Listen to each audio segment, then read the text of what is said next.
काम बहुत अच्छा इस पर दाव लगा रही है, डिफेंस सेक्टर पे जा रही है, सोलर सेक्टर पे जा रही है। इससे क्या होता है, छोटे शेयर के अंदर हमारी जो सोच है ना वो बड़ी हो जाती है। अगर बड़े बड़े कंपनियों में हो ना, जैसे टाटा कुछ कह रहा हो, अडानी कुछ कह रहा हो, अंबानी कुछ कह रहा हो, उसमें इतने झोल नहीं होते हैं। वो जो कहते हैं वो करते हैं। जैसे अडानी पावर ने कहा कि वो परमाणु ऊर्जा की तरफ कदम बढ़ा रहा है और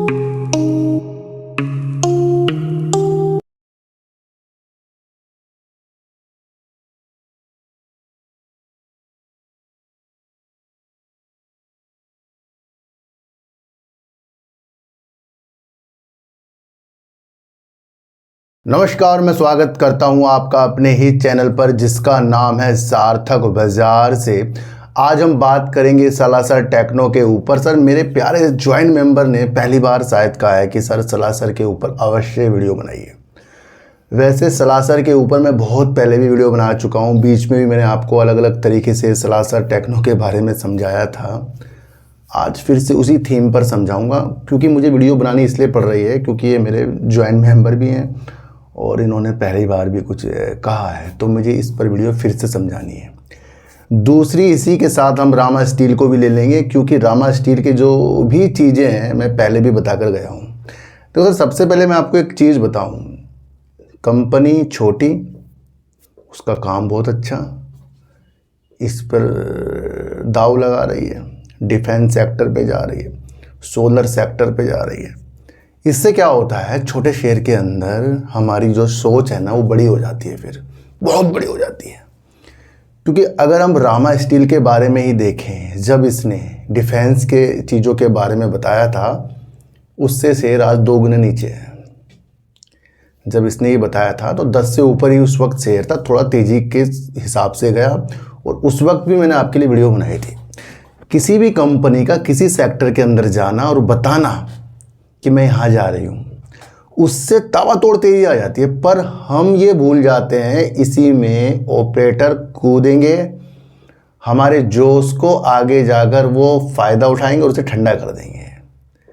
अभी भी तो डिफेंस सेक्टर पे ही जाने वाली न्यूज़ है ना, तो अब इसका शेयर 5 से नीचे क्यों है? यही चीज़ अगर बड़े बड़े कंपनियों में हो ना, जैसे टाटा कुछ कह रहा हो, अडानी कुछ कह रहा हो, अंबानी कुछ कह रहा हो, उसमें इतने झोल नहीं होते हैं।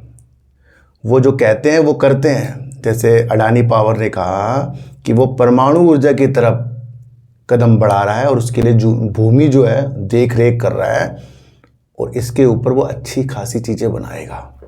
उसने ये बताया था और मैंने भी उसको अलग तरीके से समझा। अगर उन्होंने कहा है तो उस पर वो कदम रखेंगे। पर ऐसी ऐसी कंपनी जब कुछ बताए तो फिर आज क्यों शेयर फिर उससे कितने नीचे हैं? तो पब्लिक फंसती है भैया यहाँ पर। जिस दिन पब्लिक स्मार्ट हो गई, बहुत आगे बढ़ेगी।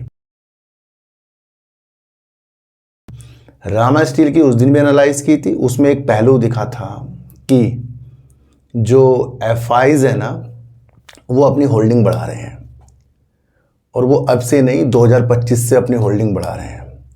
एफआईज जो है छोटी छोटी कंपनियों में आते हैं फिर निकल जाते हैं। तो एफआईज के डाटे के अनुसार एक चीज़ समझ में आ रही थी कि आगे जाकर एफआईज जो है प्रॉफिट बुकिंग कर सकते हैं। इसी उपलक्ष्य में मैंने आपको ये चीज़ें पहले भी बताई थी। अच्छा, देखने को इसका विपरीत मिला। क्या मिला? एफआईज इसके अंदर से निकल गए। एक मेरे प्यारे सब्सक्राइबर ने मैसेज किया है, इसको समझो। इसके ऊपर मैं आपको ये रामा स्टील समझाऊंगा आज। आपने सर एक वीडियो में बताया था रामा स्टील वाला कि इसमें देखना एफआईज वाले प्रॉफिट बुकिंग करके कब निकल जाएंगे पता भी नहीं चलेगा। वो निकल गए, आधे रह गए अब। तो उन्होंने मेरी चीज़ मुझे याद दिलाई कि आपने ऐसा ऐसा उस वक्त उस वीडियो में कहा था। अच्छा, मैंने उस वक्त जो चीज़ें कही थी, मैंने पिछले डेटा जो भी चीज़ें देखी, डाटा जो भी चीज़ें देखी है एफआईज की, उसके अनुसार कहा था, और ये भी उसके अनुसार चीज़ें हो गई। पर इसमें भी एक ट्विस्ट है। कैसा? कि देखो सर, मैं आपको समझा रहा हूँ, चीज़ों को आप समझ कर चलें। अभी जून 2026 का इसका शेयर होल्डिंग पैटर्न है। मैंने तो देखा नहीं था, मेरे प्यारे सब्सक्राइबर ने बताया। वहाँ 2.70% जो एफआईज थे वो रह गए हैं, जो लगभग 5.71% थे, लगभग 3% की हिस्सेदारी मार्च 2026 से जून तक उन्होंने यानी 3 महीने में कम की है। आपको ये देखना है कि इस 3 महीने के अंदर जो रामा स्टील का शेयर था, क्या वो 10, 12, 15 रुपये के ऊपर था? नहीं, नीचे था। तो यानी कि इससे ये प्रतीत हो रहा है कि अगर इन्होंने 3% की हिस्सेदारी अपनी कम की है तो यानी कि इन्होंने लॉस बुक किया है। कैसे? सितंबर 2025 में 5.45% इसके अंदर कौन थे? एफआईज थे। उस वक्त अगर मैं आपको 6 जून 2025 की इसके रेट बताऊं तो करीब करीब 13 रुपये करीब था। अब अगला जून से आगे हम निकलते हैं तो लगभग इनकी हम स्थितियां देखें तो उस वक्त शेयर 10 से 11 रुपये करीब था। आज शेयर 4 रुपये 50 पैसे करीब है। यानी कि लगभग अगर हम देखें तो इसके अंदर जो एफआईज थे उनकी होल्डिंग 13 से 11 के बीच में थी। और जब इन्होंने सेल किया है जून 2026 में, तो उस वक्त अगर हम 1 जनवरी का ही देख लें, अगर हम 1 जनवरी 2026 का देखें तो 9 रुपये 35 पैसे का शेयर चल रहा था उस टाइम। और उसके बाद थोड़े से उछाला है, उसके बाद नीचे नीचे नीचे नीचे शेयर गया है। तो यानी कि इनकी होल्डिंग 13 से 11-12 के बीच में थी। और अब इन्होंने इस 3 महीने में मार्च के बाद कम किया है तो उस वक्त शेयर की वैल्यू बहुत कम थी, यानी कि इन्होंने लॉस बुक किया है। अच्छा, बहुत से जो एफआईज होते हैं ना वो एक टर्न भी लेते हैं। कैसे? तो ये किस तरह से शेयर को और नीचे लाए, फिर नीचे से अपनी होल्डिंग, क्योंकि एफआईज बड़े दिमाग वाले होते हैं। अब यहाँ से हमें लग गया कि 3% इसके अंदर से डीआईएस निकल गए हैं, निकले भी हैं क्योंकि ये दिखा रहा है। तो यानी कि उन्होंने लॉस बुक किया है। और क्या पता वो आगे जाकर और अपनी होल्डिंग आ गई, अगर सितंबर का जो डेटा है उसके अंदर वो उनकी होल्डिंग और बड़ी भी दिखे, क्योंकि वो अब नीचे के रेट पर और ख़रीद लें। तो ये चीज़ है कि यहाँ पर एफआईज जो निकले हैं कोई प्रॉफिट लेकर नहीं निकले हैं, सीधा सीधा ये वक्त है। और क्या पता इस कंपनी के अंदर और भी कुछ बेकार हो, तभी एफआईज ने अपनी इतनी बड़ी होल्डिंग को निकाला है, या फिर वो हमें दिखाने के प्रति आगे से फिर आ सकते। तो ऐसे छोटे छोटे शेयरों में अपनी अमाउंट जो आपकी पोर्टफोलियो होता है ना उसका बहुत कम % लगाना चाहिए, क्योंकि हम विचलित हो जाते हैं। स्प्लिट दे रहा है, बोनस दे रहा है, इसमें चलेगी कंपनी, उसमें चलेगी, ट्यूब में वर्क कर रही है, साथ साथ अब ये स्टील के उसमें स्ट्रक्चर में वर्क कर रही है, स्टील पाइप में वर्क कर रही है, प्लास्टिक पाइप में वर्क कर रही है, फिर डिफेंस में इसने अपना खाका खोल दिया। तो उसने ललचायित किया था। तो यहाँ बहुत लोग इस रामा स्टील के अंदर फंसे पड़े हैं। और यहाँ पर एफआईज का निकलना 2 दृष्टि दिखा रहा है, या तो फिर इसे कम से कम 3 रुपये करीब ला के या कहीं भी लाकर अपनी होल्डिंग को फिर से बनाई, या फिर वो अलग नीति भी वो देख सकते हैं। तो यहाँ एफआईज कोई प्रॉफिट बुक करके नहीं गए हैं, ये भी आप समझ कर चलना। थोड़ा सा आपको ये मुझे समझाना था। अच्छा, अब एक हम शेयर की बात करेंगे जिसका नाम सारे सब्सक्राइबर ने कहा था कि सर इसके ऊपर अवश्य वीडियो बनाना। देखो सर, सलासर टेक्नो के ऊपर जो मैं वीडियो बना रहा हूँ मेरे प्यारे सब्सक्राइबर के कहने पे ही बना रहा हूँ। पहले इसका काम समझेंगे, स्प्लिट समझेंगे, बोनस समझेंगे, फिर धीरे धीरे इसका फंडामेंटल समझेंगे, फिर धीरे धीरे इसका शेयर होल्डिंग पैटर्न से चीज़ों को फिर से एक बार हम समझ कर चलेंगे। सलासर टेक्नो का मुख्य काम स्टील इंफ्रास्ट्रक्चर बनाना, बड़े इंजीनियरिंग यानी ईपीसी प्रोजेक्ट को पूरा करना है। ये कंपनी खुद भी स्टील स्ट्रक्चर बनाती है और कई प्रोजेक्ट की डिज़ाइन, निर्माण और इंस्टॉलेशन का काम भी करती है। अगर हम इसकी स्थितियां देखें तो कंपनी बेस्ट वर्क कर रही है। टेलीकॉम टावर यानी कि नेटवर्क में जिससे निकलते हैं, जो टावर होता है ना, उसके टावर, टेलीकॉम टावर के लिए भी कंपनी वर्क करती है। पावर ट्रांसमिशन टावर यानी कि वो आपको पता है जहाँ बड़े बड़े तारों के झोल जाते हैं, बड़े बड़े जाल होते हैं, उसमें जो का लगा रहता है, वो टावर को भी कौन बनाती है? सलासर टेक्नो बनाती है। रेलवे इलेक्ट्रिफिकेशन स्ट्रक्चर, रेलवे की ओवरहेड इलेक्ट्रिक लाइन के लिए स्टील स्ट्रक्चर बनाना, इसके लिए भी कंपनी वर्क करती है। सोलर पैनल लगाने के लिए स्टील फ्रेम बनाना है। स्मार्ट सिटी पोल्स और लाइटिंग, स्मार्ट सिटी और स्ट्रीट लाइटिंग के लिए पोल बनाना है। ईपीसी प्रोजेक्ट जैसे इंजीनियरिंग सामग्री की खरीद, निर्माण प्रोजेक्ट पूरा कर देना। जितने भी सेक्टर के ऊपर सलासर वर्क कर रही है, लाजमी एक अच्छा वर्क है।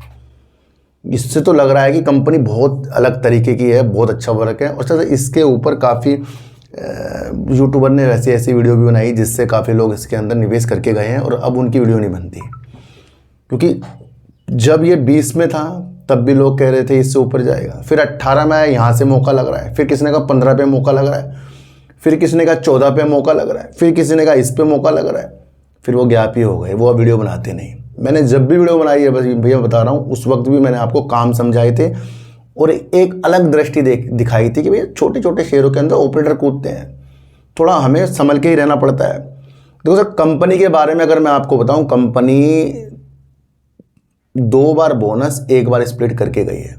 इसको आप इस तरीके से समझ सकते हैं, 13 जुलाई 2021 को कंपनी ने 1 पर 1 बोनस दिया, फिर फरवरी 2024 में कंपनी ने 1 पर 4 बोनस दिया, ये आप समझ कर चल सकते हैं। फिर कंपनी ने 27 जून 2022 को भी कंपनी ने स्प्लिट किया था, यानी कि 1 शेयर पर 10 शेयर, यानी कि 2 बार बोनस 1 बार स्प्लिट करके कंपनी गई है। दूसरा, अगर मैं आपको बताऊं, किसी के पास 1 शेयर होता ना, तो ये जो जितनी प्रक्रिया निकली है कंपनी की बोनस की, यानी कि 1 शेयर पे 1 दिया तो 2 शेयर हो गए, फिर इसके ऊपर फिर स्प्लिट दिया, यानी कि 1 पर 10 से, यानी कि 2 शेयर 20 शेयर में बदल गए। फिर कंपनी के अंदर बोनस दिए गए जो करीब करीब 1 शेयर पर 4 से, यानी 20 शेयर के 80 शेयर और बन गए, यानी कि टोटल 100 शेयर, 1 शेयर 100 शेयर पर बदल गए इस दौरान, 2021 से 2024 के दौरान। थोड़ा सा आपको ये समझना पड़ेगा, क्योंकि इससे क्या होता है, इससे प्रमोटर के शेयर भी बदलेंगे, एफआईज के भी बदलेंगे और पब्लिक के भी बदलेंगे। तो यानी कि 1 शेयर 100 शेयर में बदल गए। अब किसी पे 1 शेयर तो होगा नहीं भैया, लोग बाग 100 से 500 1000 कहीं कहीं क्वांटिटी लेते हैं, तो उनके कितने शेयर कितने बदल गए, तो ज़्यादा मार्केट में शेयर आ गए।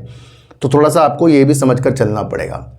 अगर कंपनी के बारे में बताऊँ, जब कंपनी का IPO आया था 2017 में, तो करीब करीब कंपनी का जो IPO था 108 रुपये पर 30 शेयर के हिसाब से खुला था, और उसके बाद बोनस स्प्लिट के बाद ये सारी चीज़ें हो गई।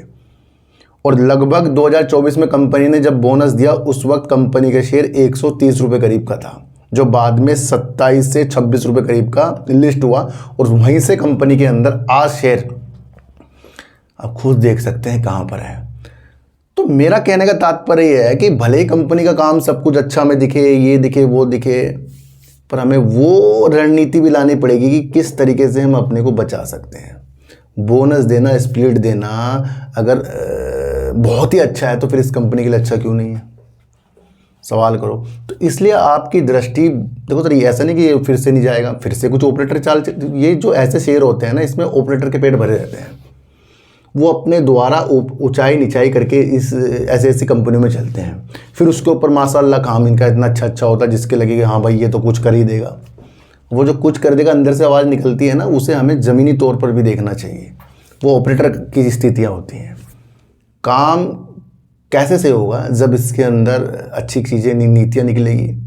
फिर इसके अंदर जो DIs भी नहीं है बिल्कुल भी कंपनी के अंदर, तो एक थोड़ा सा मसला में ये भी देखना चाहिए कि DIs भी कुछ ना कुछ वैल्यू किसी ना किसी कंपनी में रखे, तो उससे पता लगता है कि यहाँ के म्यूचुअल फंड बड़ी बड़ी संस्थाएं करती क्या है।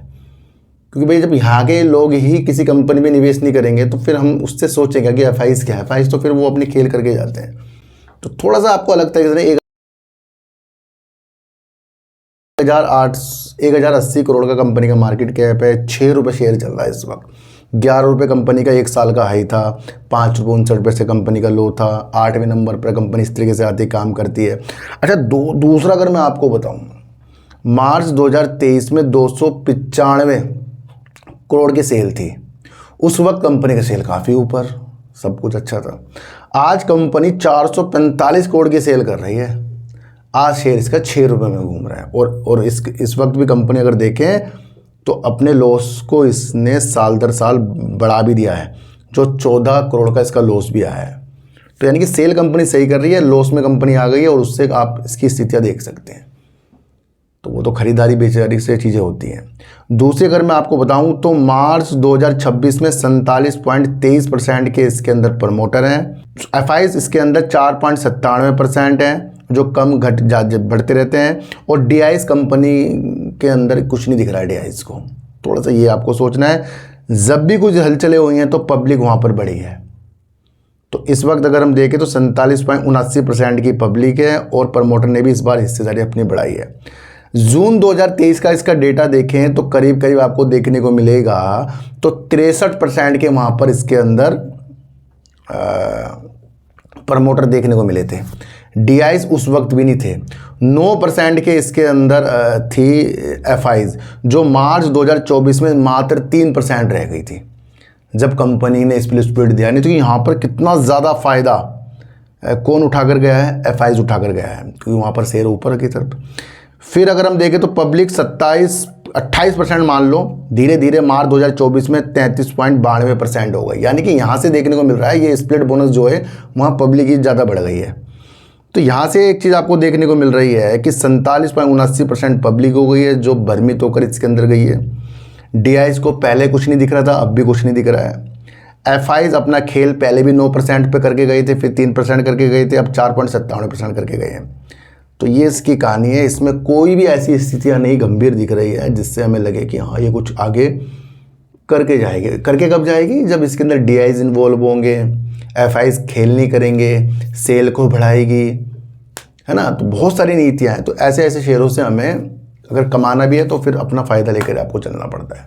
किसी को भी खरीदने बेचने की नीतियाँ मेरे चैनल पर बिल्कुल भी नहीं है। मेरा कोई टेलीग्राम, कोई व्हाट्सएप ग्रुप नहीं है, ना ही आज तक मैंने बनाया।